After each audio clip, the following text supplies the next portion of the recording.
নমস্কার বন্ধুরা, কেমন আছেন সবাই? আশা রাখছি অনেক ভালো আছেন, সুস্থ আছেন। তো যদিও প্রচণ্ড গরম, এত প্রচণ্ড গরমে ভালো থাকা সুস্থ থাকাটা একটু কঠিন। তো তবুও যথাসাধ্য চেষ্টা করুন নিজেদেরকে সুরক্ষা দেওয়ার বা ভালো থাকার। আর যে সমস্ত প্রাণী নিয়ে যদি কেউ কাজ করে থাকেন তো তাদেরকেও অবশ্যই ভালো পরিবেশ ভালো রাখার যথাসাধ্য চেষ্টা করুন। তো আমি আমার ছাগলগুলোকে কিভাবে পরিচর্যা নিচ্ছি বা এই গরমে প্রচণ্ড গরমে কিভাবে সুস্থ রাখার চেষ্টা করছি, তো সে বিষয় নিয়ে বিস্তারিত ভিডিওটি আজকে বলার চেষ্টা করব। তো হয়তো আপনাদেরও কিছুটা কাজে লাগতে পারে। তো ভিডিও ভালো লাগলে অবশ্যই একটা লাইক করবেন, চ্যানেলে প্রথমবার হলে চ্যানেলটি সাবস্ক্রাইব করুন। এবং চলুন বাকি অংশে বিস্তারিত বলার চেষ্টা করি কিভাবে কি আমার ছাগল ফার্মের ম্যানেজমেন্ট করছি। তো নতুন খামারি বা পুরনো খামারি সবাই ভিডিওটি দেখুন এবং যদি ভালো লাগে তো অবশ্যই কিন্তু জানাবেন। তো চলুন বাকি অংশে গিয়ে বিস্তারিত কথা হচ্ছে। তো প্রথমেই কথা বলবো পরিবেশ নিয়ে। তো যেমনটি আপনারা দেখতে পাচ্ছেন আমার গ্রেজিং এরিয়াটা টোটাল কিন্তু আমি পরিষ্কার পরিচ্ছন্ন রাখার চেষ্টা করেছি। তাতে করে কী হবে, যার যে জায়গাটা পছন্দ তো সে সেই জায়গাটায় কিন্তু রেস্ট নিতে পারবে, মানে নিজের কমফোর্ট জোনটা কিন্তু খুঁজে নিতে পারবে। এবং সেক্ষেত্রে কিন্তু গরমের যে ব্যাপার বা বডির যে টেম্পারেচার সেটা কিন্তু ওরা মেনটেন করতে পারবে।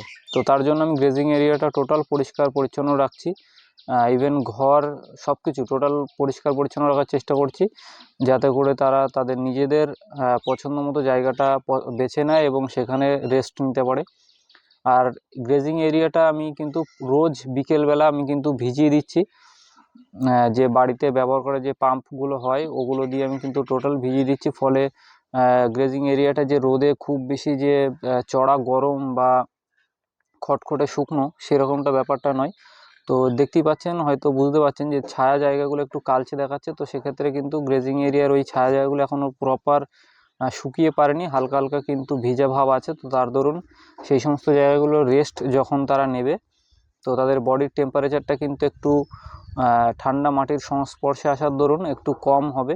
তো এটা আমি মানে ভাবলাম, তো তার জন্য গ্রেজিং এরিয়াটা আমি রোজ বিকালবেলা ভিজিয়ে দিই এবং তারপরে ঝাড় দিয়ে কিন্তু পরিষ্কার পরিচ্ছন্ন রাখি এবং পরের দিন সকালে ফ্রেশ গ্রেজিং এরিয়ায় আমি কিন্তু ছাগলগুলোকে ছাড়ছি। আর এরই সাথে আমার যে গ্রেজিং এরিয়াটা সেটা কিন্তু মোটামুটি দেখতেই পাচ্ছেন যে রোদ আছে প্লাস ছায়াও আছে। তো এটা শীতকালেও কিন্তু ওই রোদ ছায়াপূর্ণ জায়গায় থাকে।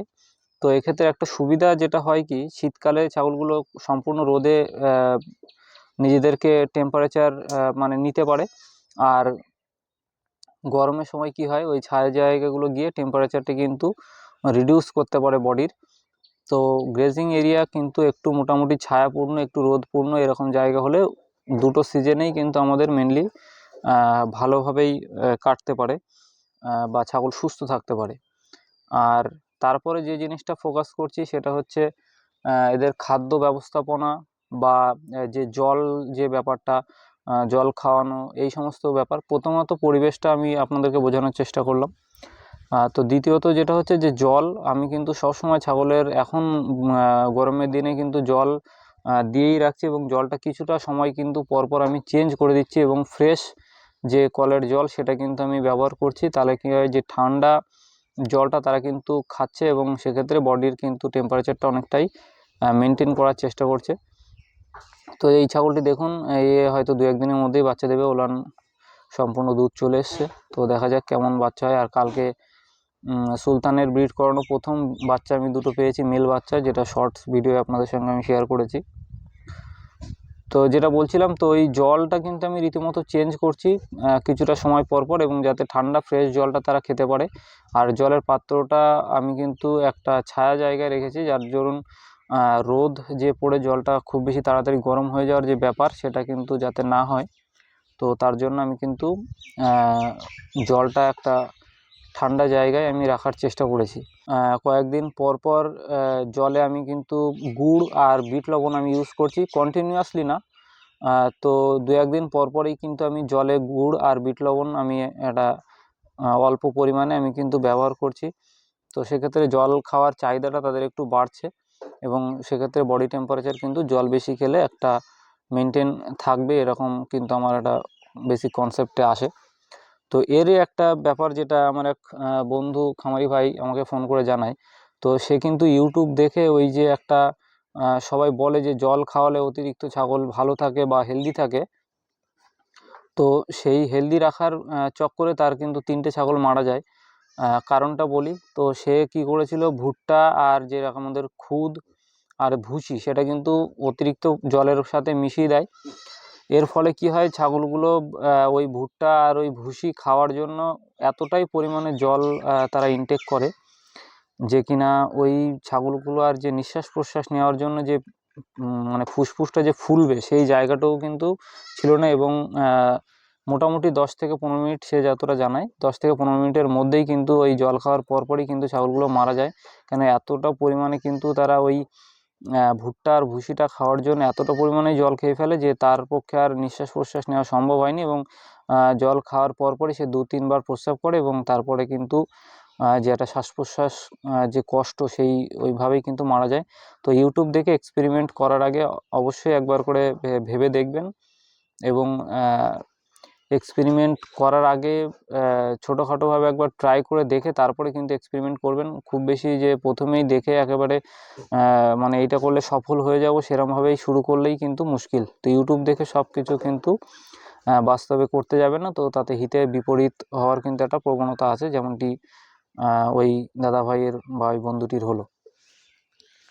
আর দ্বিতীয়ত যে খাবারের ম্যানেজমেন্ট আমি যেটা করছি, সেক্ষেত্রে যে সকালবেলা আমি কিন্তু দানা খাবারটা ব্যবহার করছি।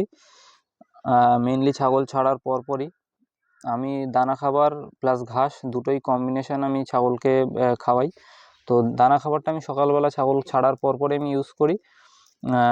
যেহেতু আমার ছাগল অভ্যেস আছে সেক্ষেত্রে কোনো প্রকার অসুবিধা হয় না। তো আপনারা যখন ছাগলকে দানা দেবেন, তো একটা প্রথমে অল্প থেকে অভ্যেস করাতে করাতে একটা জায়গায় পৌঁছানোর পর তারপর কিন্তু আপনারা মোটামুটি ভালোভাবে দানা খাবার খাওয়াতে পারবেন। আর যেটা বলছি যে দানা খাবারের পরে হচ্ছে সম্পূর্ণ যে সারা দিনটা পড়ে থাকলো দুপুরবেলা আর বিকালবেলা, মেনলি আমি 3টে টাইম ছাগলকে খেতে দিই।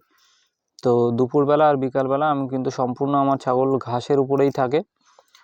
সে তো ঘাসে যেহেতু প্রচুর পরিমাণে জলীয় কণা থাকে বা জল থাকে, তো সেক্ষেত্রে বডি টেম্পারেচার কিন্তু ঘাস খাওয়ালেও অনেকটা কিন্তু মেনটেন হয়।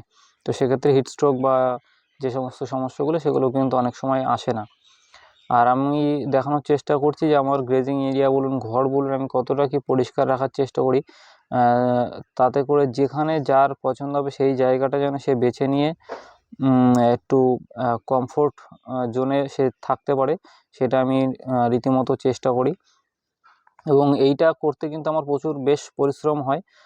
আর ভিডিও আনতে পারি না এই একটাই কারণে, যে নিজের ছাগলগুলোকে সব সময় একটা ভালো পরিবেশ দেওয়া, তারপরে আমার যে পোলট্রি শেড আছে তো সেখানেও কোনো লেবার যেহেতু নেই, সব নিজে করতে হয়।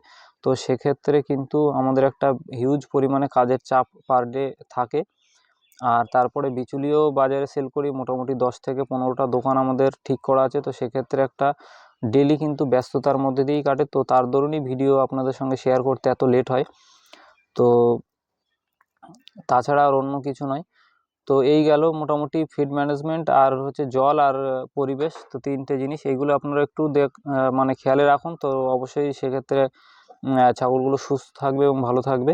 আর যেটা হচ্ছে, যদি গরমের ক্ষেত্রে আপনাদের ছাগল অনেক সময় যে খাওয়ার রুচিটা চলে যায় বা খাওয়ার যে চাহিদা তো সেটা থাকে না, তো সেক্ষেত্রে আপনারা করলে একটা কাজ করতে পারেন, সেটা হচ্ছে যে সমস্ত ডাইজেস্টিভ পাউডারগুলো পাওয়া যায় প্লাস মিনারেলস থাকে, তো সেই ডাইজেস্টিভ পাউডার প্লাস মিনারেলস ওগুলো আপনারা ব্যবহার করুন। যেরকম আপনার হিমালয়ান কোম্পানির হিমালয় বাতিসা হতে পারে, তারপরে আপনার ওদিকে হার্বোগাস্টিং বলে একটা পাউডার আছে। তো এই জাতীয় পাউডারগুলো আপনারা ব্যবহার করুন, সেক্ষেত্রে হয়তো রুচিটা একটু ভালো থাকবে এবং খাওয়ার চাহিদাটাও তাদের ভালো থাকবে। তো এবার কিভাবে খাওয়াবেন সেটা হচ্ছে আপনাদের ব্যাপার। অনেকে আছে গুড় আর জল, বিট লবণ ওটার সাথে একটা মিশিয়ে একটা যেরকম নর্মাল আমরা কোনো প্রকার যে শরবত খাই সেরকমভাবে অনেকে খাওয়াতে পারে, কিংবা অনেকে আছে ফিডের সাথে মিশিয়েও খাওয়ায়, অনেকে আছে আচার টাইপের তৈরি করে রাখে সেক্ষেত্রেও খাওয়ায়। তো আপনি আপনার যেটা বেস্ট হবে তো সেই হিসাবে আপনি আপনার ছাগলগুলোকে খাওয়াতে পারবেন। তো এক্ষেত্রে এই যে পরিবর্তন বা এই যে ম্যানেজমেন্টগুলো আমি করছি, এইভাবে আপনারা যদি করতে পারেন তাহলে ছাগল অবশ্যই সুস্থ থাকবে। যেমনটি এখন ছাগলগুলো দেখতেই পাচ্ছেন, দুপুরবেলা ঘাস দেওয়া হয়েছে তাদের, তো তারা কিন্তু রীতিমতো মারামারি করেই খাচ্ছে। তো এই নিয়ে আজকের যে কথা বলার ব্যাপারটা, বা এই প্রচণ্ড গরমে ছাগলকে কীভাবে মেনটেন করবেন, তো তাই নিয়ে এই ভিডিওটি আজকে করার চেষ্টা করলাম। যদি ভিডিওটি ভালো লাগে তো অবশ্যই একটা লাইক করবেন, চ্যানেলে প্রথমবার হলে চ্যানেলটি সাবস্ক্রাইব করুন এবং পরবর্তী যে সমস্ত আপডেটস বা যে সমস্ত চেঞ্জেস বা যে ম্যানেজমেন্টগুলো আমি ফার্মের করার চেষ্টা করছি, একটু ডেভেলপমেন্টের জন্য বিভিন্ন রকমের পদ্ধতি আমি করার চেষ্টা করি, যেরকম সাইলেজের দিকেও এখন যাচ্ছি। তো সেই সমস্ত বিষয়ে সম্পূর্ণ ভিডিও পর্ব আসতে থাকবে চ্যানেলে। তো চ্যানেলের সাথে অবশ্যই যুক্ত থাকুন। আর পাওয়ার উইডারটা যেটা নিয়েছি তার ব্যাপারেও বিস্তারিত ভিডিও আসবে, শুধু একটু সময় পাচ্ছি না বলে সমস্যা হয়ে যাচ্ছে। তো সবাই সুস্থ থাকবেন, ভালো থাকবেন, সাবধানে থাকবেন। তো দেখা হবে অন্য কোনো ভিডিওয়। ধন্যবাদ।